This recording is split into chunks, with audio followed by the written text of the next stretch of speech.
Tundra Energy Marketing Limited Environmental Awareness Orientation Training.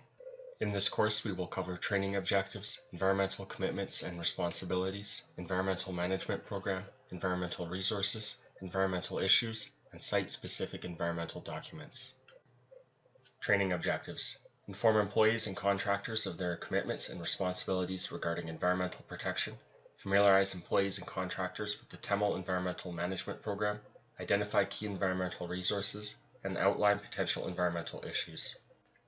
Environmental commitments and responsibilities. We, at TEML, aim for zero incidents that could adversely affect the environment. We are committed to responsible stewardship of the environment throughout the life cycle of our facilities. We establish and maintain business practices that minimize impacts to the environment. We pledge to continually improve our environmental performance. And we hold each employee and contractor accountable for compliance with our environmental commitments. An environmental management program outlines how TEML manages environmental activities and is a requirement of the National Energy Board. TEML's environmental management program is aligned with the overarching integrated management system and includes governance on acceptable environmental practices, performance, and accountabilities.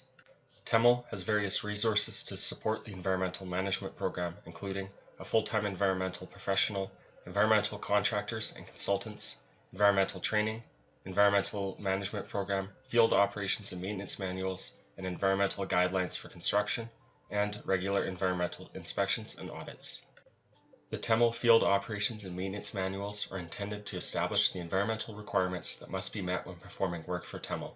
FOAMs contain environmental guidelines and forms that must be followed as part of any activity performed by TEML employees or contractors that could have an effect on the environment. Environmental FOAMs include biosecurity for operations activities, contaminated soil identification, temporary storage and disposal, environmental permits and approvals, environmental records, environmental screening and clearance for O&M activities, erosion control, overview of environmental protection, ozone depleting substances, stormwater management, vegetation management, waste storage, water wash soil storage, disposal, and reuse. The TEML Environmental Guidelines for Construction provides TEML with standard environmental guidelines and mitigation measures that can be used as a supplement to the FOAMs. They are based on regulatory requirements and best management practices, and they are intended for TEML employees and contractors involved in environmental planning and implementation of environmental mitigation during construction. Some of the common environmental issues related to the operation of TEML facilities includes fish and wildlife habitat, watercourses and wetlands, spill response, biosecurity, erosion control, waste management, heritage resources and traditional land use, vegetation management, stormwater management, and water wash soil. For more information, refer to the TEML FOAMs and ECGs. Fish and wildlife habitats. Federal acts such as the Species at Risk Act, Fisheries Act, and Migratory Birds Convention Act prevent damage and destruction to the environment. Unapproved physical alteration to fish or wildlife habitats can have serious consequences, including monetary penalties. Before engaging in any activity that could potentially impact a fish or wildlife habitat, contact the TEML Environmental Department to ensure all the required permits and approvals are obtained and the necessary environmental controls determined. TEML designs and operates facilities to minimize potential impacts to watercourses and wetlands. However, restrictions may apply to work in and around watercourses or wetlands. Before any activity in or near a watercourse or wetland, contact the TEML Environment Department to ensure all the required permits are obtained and the necessary environmental controls determined. Spills of TEML products may result in damage to soil, water and air quality, fish and wildlife habitats, archaeological artifacts, and company reputation. In the event of a spill, environmental consulting companies are hired to ensure the site is remediated to the appropriate federal and provincial criteria. TEML owns spill response equipment which is stationed at strategic points along the pipeline routes and facilities, and spill kits should be located at all terminals to handle smaller spills. Working on the right-of-way requires diligent inspection and control measures in order to prevent the introduction of weeds, pests, and diseases. Based on information known about the location, determine whether a rough or fine clean procedure should be applied. Rough cleaning means reasonable efforts are used to remove excess soil and vegetation debris and is generally accomplished with shovels, brooms, and brushes. Rough cleaning is the minimum equipment cleaning requirement expected at all TEML sites before and after the equipment is used.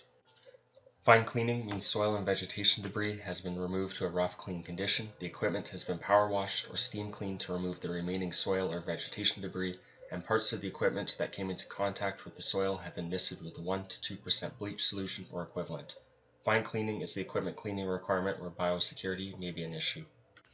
Erosion typically occurs from wind and water and can be controlled through a variety of options such as silt fencing, vegetation, tackifier, erosion control blankets, etc.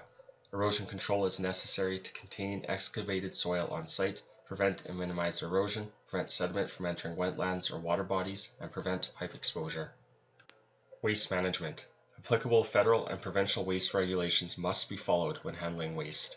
TEML uses full-service waste disposal contractors to dispose of hazardous and industrial wastes. A dedicated waste storage area must be provided at facilities and at locations along the right-of-way. Segregate waste types to ensure non-hazardous wastes are not contaminated by hazardous wastes. Post signs that identify the storage area, safety warnings, and any general storage instructions. Heritage resources and traditional land use. Any employee or contractor conducting ground disturbance activities and vegetation control is required to avoid impacting heritage resources. A heritage resource review may be required prior to commencing fieldwork, and consultation with First Nation representatives is required in areas where local traditional land use is recognized. Facilities and pipeline right-of-ways may require vegetation management control such as herbicide spraying for weed control, brushing of trees and shrubs, mowing, etc. The 4 types of vegetation control are mechanical, chemical, botanical, and physical. Mechanical control of weeds and brush is preferred to chemical control.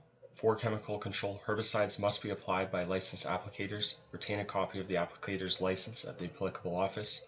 For botanical, seed grass is recommended as a vegetative cover to control erosion and provide competition for weeds. For physical, use surface cover fabrics to protect sites from erosion and to control vegetation growth. Stormwater collected in facility containment structures must be discharged or disposed of in a manner that does not adversely affect the environment by releasing pollutants or by causing erosion to land. When discharging off-site, visually inspect for an oily sheen, suspended solids, and foam. Field screen for pH, hydrocarbons, and chlorides if in Manitoba, and discharge using a slow flow rate to prevent soil erosion. During certain circumstances, confirmatory laboratory sampling may be required. If stormwater is contaminated, dispose of at a registered waste disposal facility. Water-washed soil is often generated during TEML projects and O&M activities in both low and high-risk areas.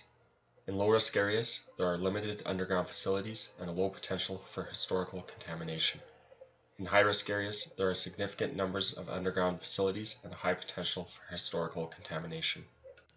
If there is hydrocarbon odor, staining, or sheen, consider the water-washed soil contaminated and contact environment for direction with sampling and disposal. If there is no hydrocarbon odor, staining, or sheen, consider the water-washed soil uncontaminated and reuse on-site, or, with approval from operations, haul to a TEML clean water-washed soil containment cell.